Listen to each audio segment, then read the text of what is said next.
Follow me on Twitter at Mr. Rogers99. Happy Friday, ladies and gentlemen. Hope you are enjoying your Friday morning. Just about the bottom of the hour, 10:30-ish on the East Coast.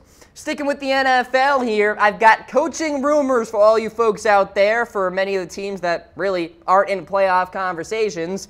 Let's start things off with Hue Jackson of the Cleveland Browns. A lot of people thought maybe he would be on the hot seat. He would be a victim of Black Monday, if you will. Not going to be the case. Hue Jackson is safe. He will be the coach in 2018 for all intents and purposes. GM John Dorsey coming in as that new general manager for the Cleveland Browns recently on sports radio, essentially blaming the Browns' recent failures on the failures of former GM Sashi Brown. So essentially what Dorsey said in this radio interview was, okay, yeah, Sashi Brown did not do a lot to put good players in position for Hue Jackson to be successful. So in that vein, it is my job to draft better players, to put better talent out there for Hue Jackson to be successful. So Dorsey essentially put it on Sashi Brown, not Hue Jackson. Hue Jackson, by the way, 1-28 as a head coach with the Cleveland Browns. I like Hue.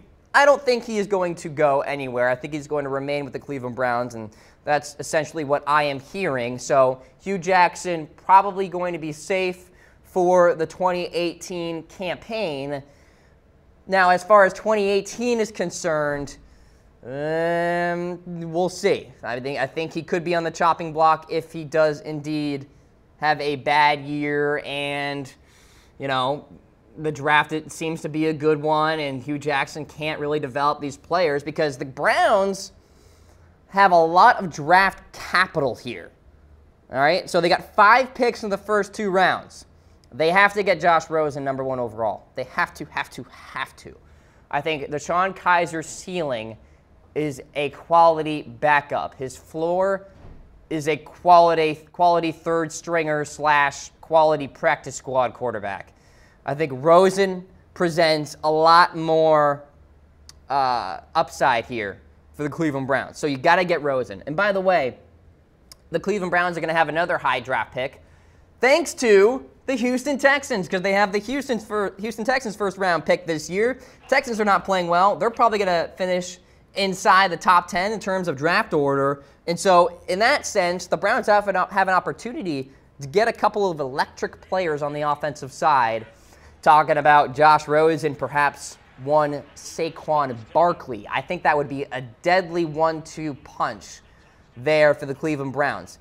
But at the end of the day, they got to have a good draft. Hue Jackson has to be able to develop these players. Look, there's promise, actually, on the defensive side for the Cleveland Browns. Their secondary is pretty good. And maybe if they grab a Minkah Fitzpatrick in the first round, instead of grabbing a Saquon Barkley in that second first-round pick, the defense will get even better. The defense is young.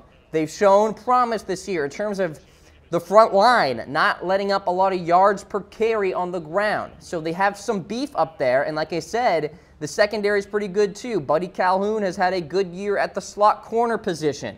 Jason McCourty has been one of the better cornerbacks in the NFL this year, and he's not getting a lot of credit for it because he's playing in Cleveland.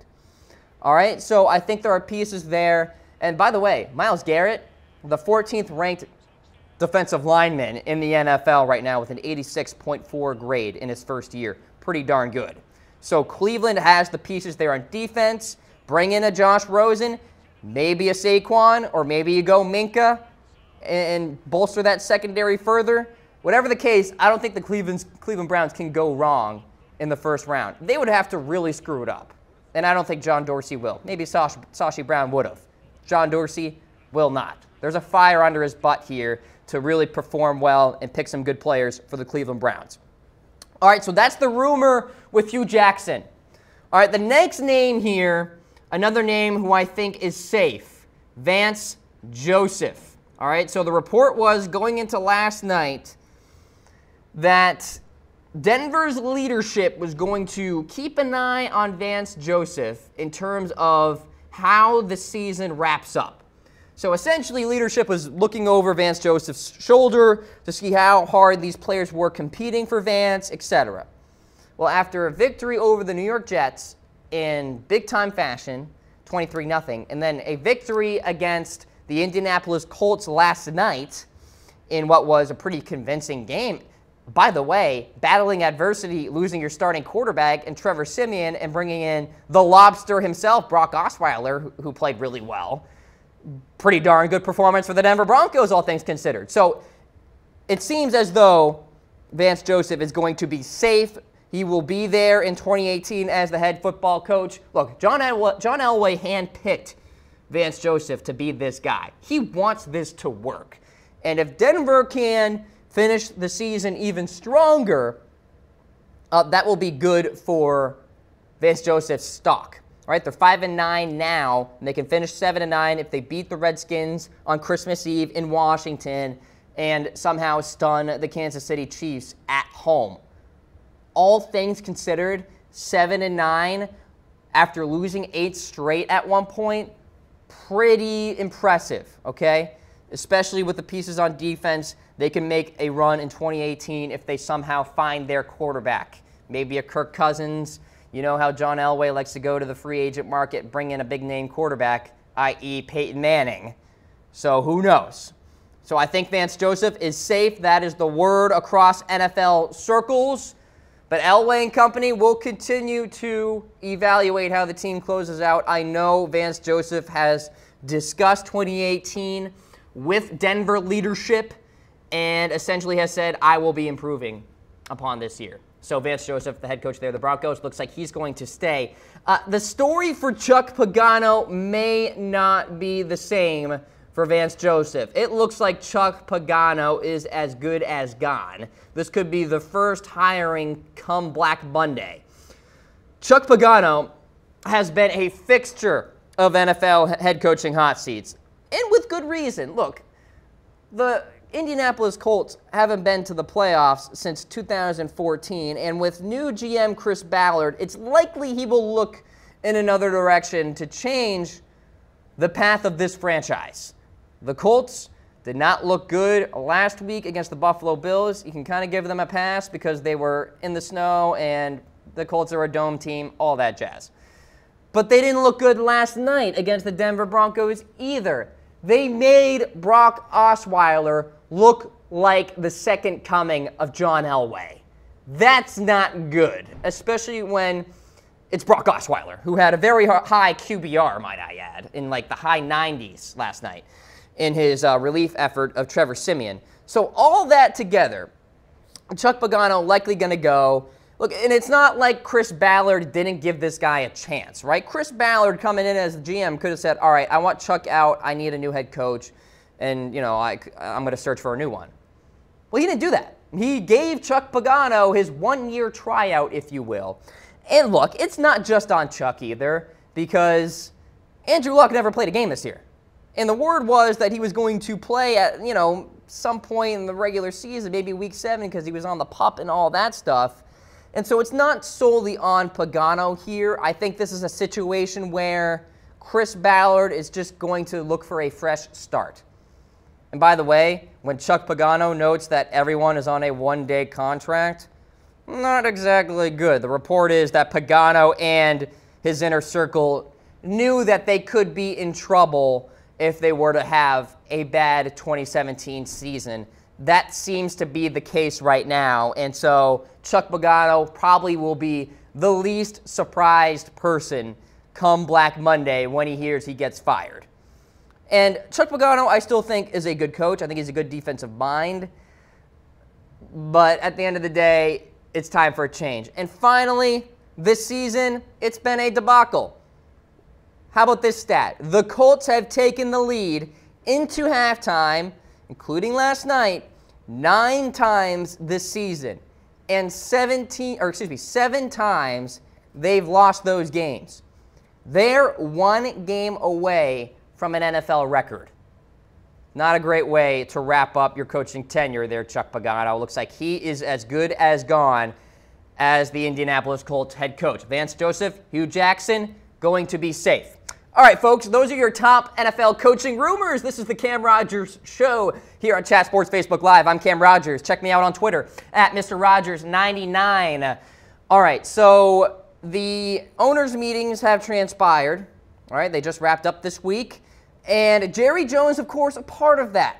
So Jerry Jones and Roger Goodell, it's been well documented that they have not been getting along well.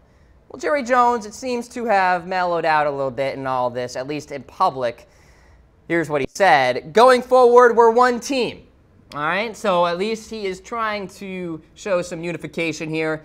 And reports are that Jerry Jones kind of got chewed out by other NFL owners in their meetings behind closed doors. And other reports were that Jerry Jones wanted to delay Roger Goodell's extension another 6 months so they could kind of talk about it more.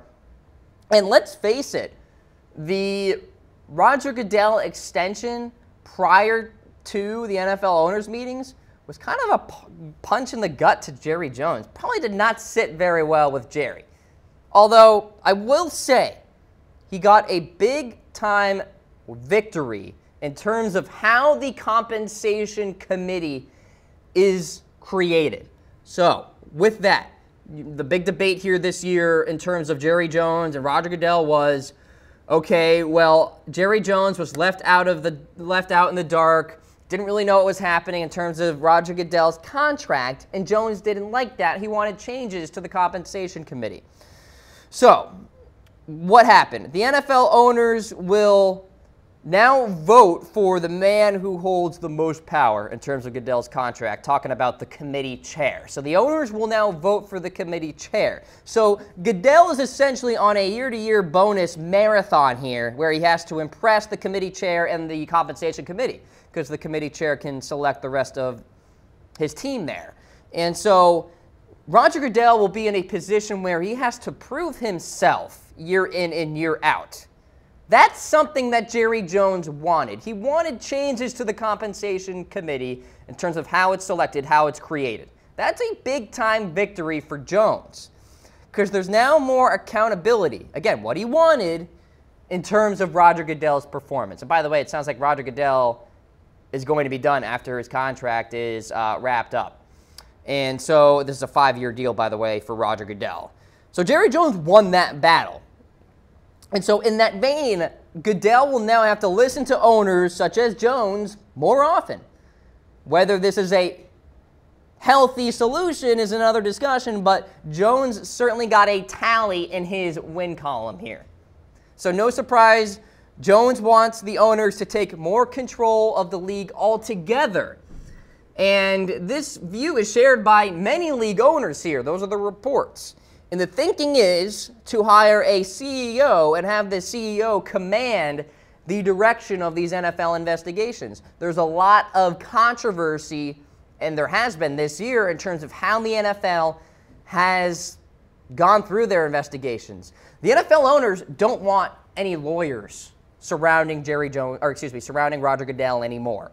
The NFL owners want to have some say in terms of the inner circle of Roger Goodell and how they handle these situations and the investigations.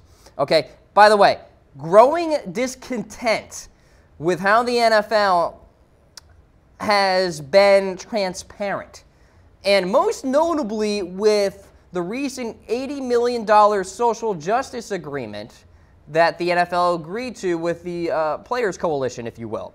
Jerry Jones said he was never informed on that. And so we have a transparency problem now with the NFL in that the owners want more information in terms of what Goodell is doing, and it seems like the owners are taking more, shall we say, processes to create more accountability for the NFL. So, by the way, Goodell on that extension, should he have gotten it? Throw your votes out there at home. Give us a heart for great move, a wow face for no way. Team Jerry versus Team Roger out there. Where are you folks voting? And there actually is a photo out there of Jerry Jones getting along, it looked like, with Roger Goodell. So it seems like they patched up a few things. And, of course, a reporter asked Roger Goodell an awkward question about, hey, how are things with Jerry Jones? And Roger Goodell looked right at Jerry and started talking to him, which was kind of odd. Not quite Herm Edwards odd, but odd nonetheless. So the main takeaways here in terms of Jerry Jones versus the NFL and the owners' meetings. The compensation committee has changed. The owners will now be voting in a chair for the committee, and that chair will select his surrounding team. At the same time, Roger Goodell is going to have more accountability year in and year out in terms of his incentives, in terms of his bonuses, because the compensation committee will be closely tied, close-knit with the rest of the owners. Not necessarily more close-knit with Roger Goodell. Arthur Blank was very close to Roger Goodell.